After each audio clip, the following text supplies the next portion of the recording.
Hi guys, welcome to another episode of Fitness for Transformation. My name is Juan, and today I'll be teaching you how to do pushbacks. Let's go ahead and get started. Let's take it down to the ground to get into our starting position.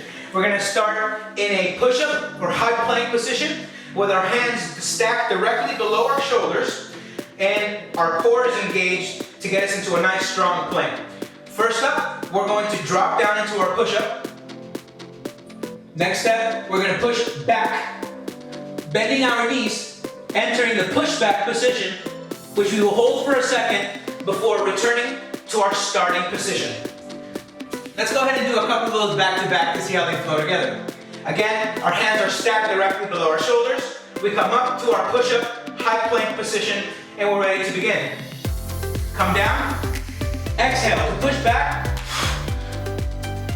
inhale and repeat. Find your strength in your breath.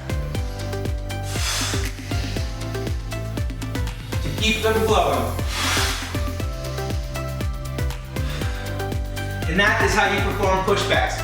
If you learned something new, make sure you give this video a thumbs up. If you're new to the channel, make sure you hit subscribe. I post instructional fitness routines every Monday, Wednesdays, and Thursdays, and I look forward to seeing you next week. Take care.